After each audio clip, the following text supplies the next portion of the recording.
Capítulo 2. Um diálogo estranho.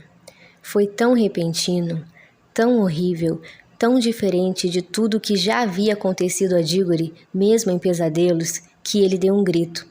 Instantaneamente a mão de tio André tapou-lhe a boca. Nada disso. Sua mãe pode ouvir, e você sabe muito bem que ela não deve levar sustos. Nada podia ser mais desagradável, disse Diggory mais tarde, do que lidar com um sujeito naquelas condições, mas não gritou de novo. Melhor assim, disse tio André. Reconheço que é chocante quando vemos pela primeira vez uma pessoa sumir. É fato. Até eu fiquei arrepiado quando vi outro dia o porquinho da Índia desaparecer. Foi naquele dia que o senhor deu um berro? Ah, você ouviu? Espero que não ande me espionando. Não fiz isso, disse Diggory indignado. Mas quero saber o que aconteceu com Polly. Pode me dar os parabéns, replicou tio André esfregando as mãos. Minha experiência deu certo. A menina se foi, sumiu deste mundo. O que o senhor fez com ela? Enviei a menina para um outro lugar. Que história é essa? Tio André sentou-se e respondeu. Bem, vou contar-lhe tudo. Já ouviu falar de Dona Leni? Não é uma tia-avó ou qualquer coisa parecida? Não é exatamente isso. Era minha madrinha, aquela ali na parede. Diggory olhou e viu uma fotografia amarelada mostrando uma velha com um chapéu antigo. Lembrava-se agora de que já viram uma foto dela numa velha gaveta. Tinha perguntado à mãe quem era, mas ela preferia não tocar no assunto. Não era uma figura simpática, pensou Diggory, mas a gente nunca tem certeza quando se trata dessas fotografias antigas. Havia alguma coisa, algo errado com ela, tio André? Perguntou o menino. Bom, respondeu o tio, estalando os dedos. Isso depende do que você chama de errado. As pessoas são tão quadradas. Sem dúvida ficou bastante esquisita nos últimos tempos. Não tinha muito juízo. Foi por isso que aprenderam. Num hospício? Não, que isso? De maneira nenhuma. Só na cadeia. Ah, sim. Por quê? Ah, coitadinha, respondeu o tio André. Andou agindo mal. Tanta coisa. Mas não vamos falar nisso. Sempre foi muito boazinha para mim. Escute, tio. Que tem a ver uma coisa com a outra? Quero saber de Polly. Tudo a seu tempo, rapaz. Eu era uma das poucas pessoas que minha madrinha gostava de ver quando adoeceu gravemente. Ela não se dava com as pessoas comuns, ignorantes, entende? Também eu sou assim. Mas ambos nos interessávamos pelas mesmas coisas. Poucos dias antes de morrer, ela me disse para ir buscar em sua casa uma pequena caixa que ela guardava numa velha escrivaninha.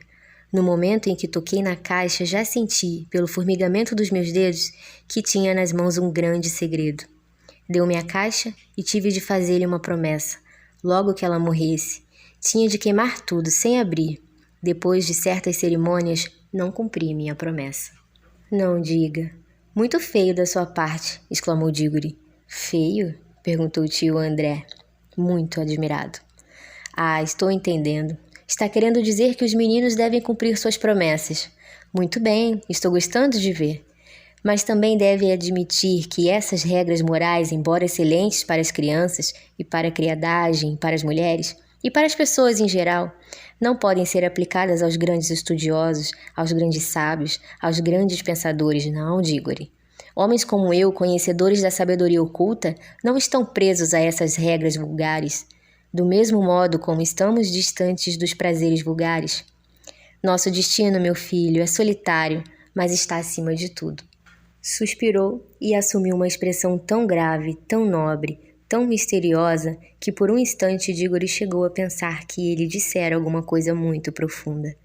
Lembrou-se, porém, da cara feia do tio um momento antes de Polly sumir, e as palavras perderam a eloquência, pensou. Ele está querendo dizer é que pode fazer tudo o que quiser para obter tudo o que desejar. Naturalmente, prosseguiu tio André, durante muito tempo não ousei abrir a caixa. Sabia que devia estar guardando algo extremamente perigoso, pois a minha madrinha era de fato uma mulher fora do comum. Para dizer a verdade, era uma das últimas criaturas mortais nesse país que ainda tinha nas veias sangue de fada. Uma vez me disse que havia mais duas no tempo dela. Uma duquesa e uma arrumadeira. Sério, Diggory, você está agora conversando com o último homem, muito provavelmente que teve realmente uma fada madrinha. Que tal, hein? uma coisa de que você poderá se lembrar com orgulho quando tiver a minha idade.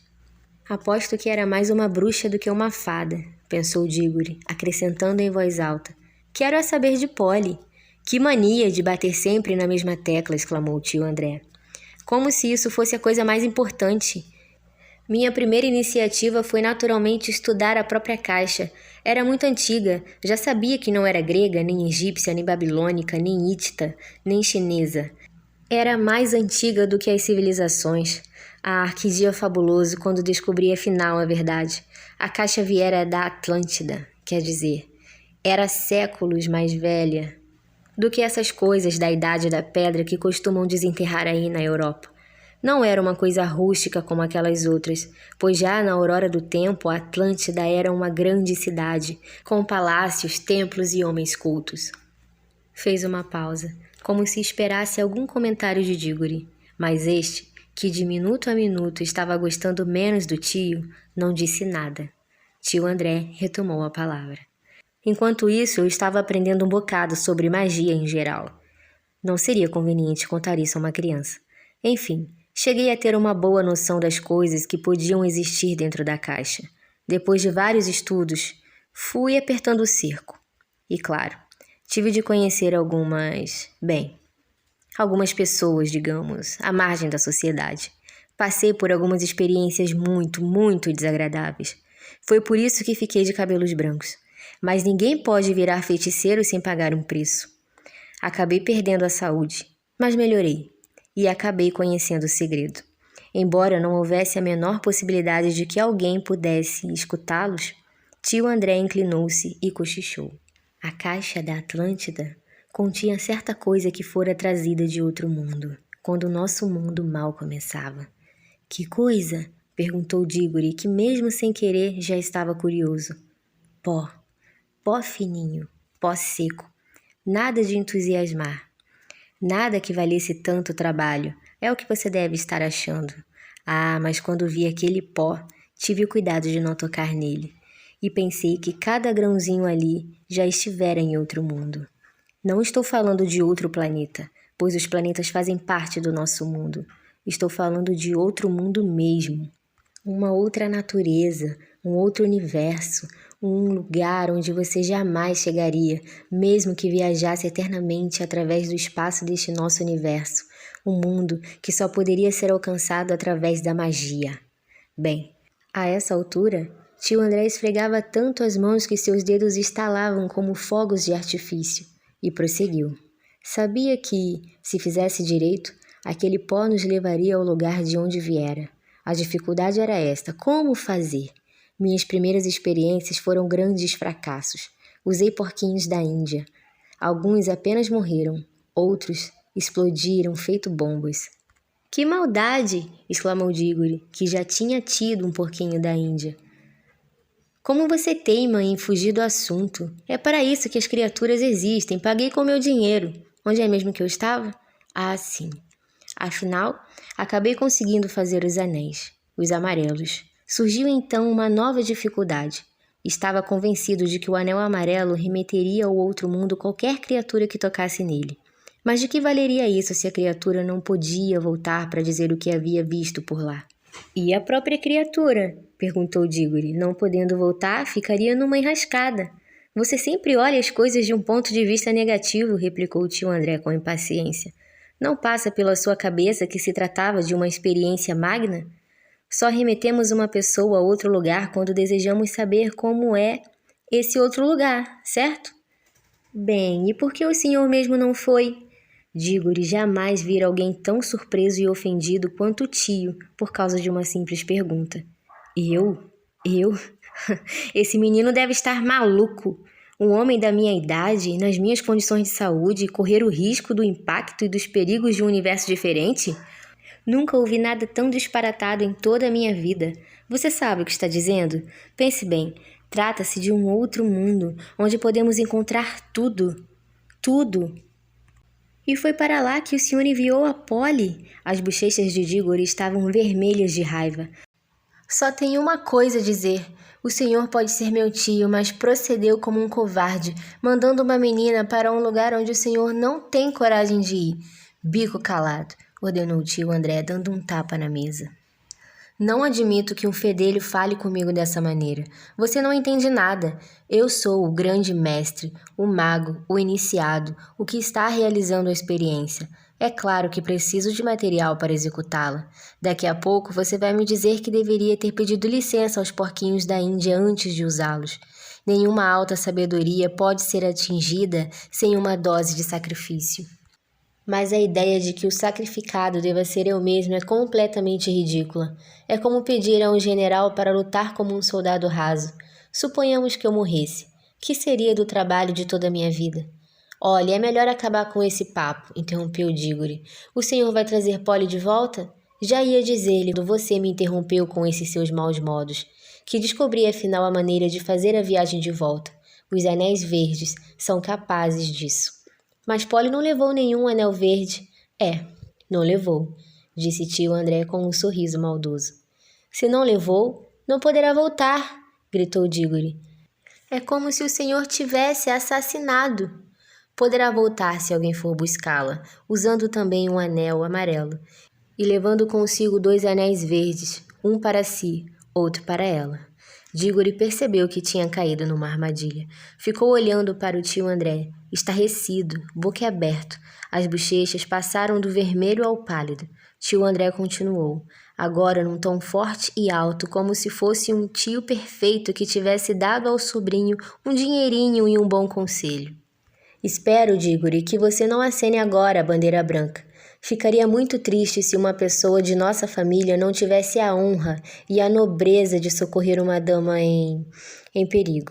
Ah, cale a boca, gritou Dígore. Se o senhor tivesse um pingo de honra, iria o senhor mesmo, mas sei que não tem. Está bem, já vi que tenho de ir. Só que o senhor é um monstro. Tudo cruelmente planejado. Ela foi sem saber de nada e agora tenho de ir buscá-la. É claro, comentou o tio André com um odioso sorriso. Pois muito bem, eu vou, mas tem uma coisa que faço questão de dizer antes de ir. Até hoje não acreditava em magia. Agora sei que existe. Sendo assim, acho que os velhos contos de fadas são todos mais ou menos verdadeiros e o senhor não passa de um bruxo cruel como os que existem nos contos. Escute então.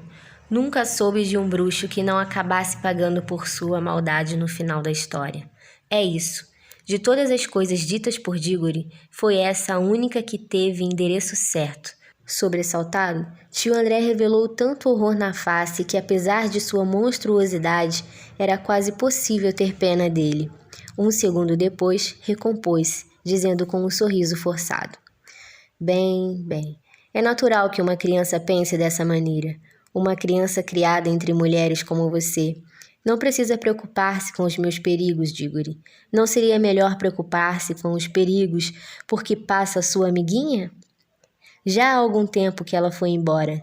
Se algum perigo existir por lá, bem, seria uma pena chegar um pouquinho atrasado. Até parece que o senhor se importa muito com isso, disse Dígore impetuosamente. Já estou cheio desse papo. Que devo fazer? Antes de mais nada, aprender a controlar os seus nervos, meu filho, respondeu o tio André com frieza. Do contrário, vai acabar como a sua tia. Vamos. Levantou-se, calçou um par de luvas e dirigiu-se para a bandeja de anéis. Eles só funcionam quando estão de fato em contato com a pele. Com luvas posso pegá-los à vontade, assim. Se levar um no bolso, nada acontecerá, mas tenha muito cuidado para não colocar a mão no bolso por distração. No momento em que tocar um anel amarelo, sumirá deste mundo.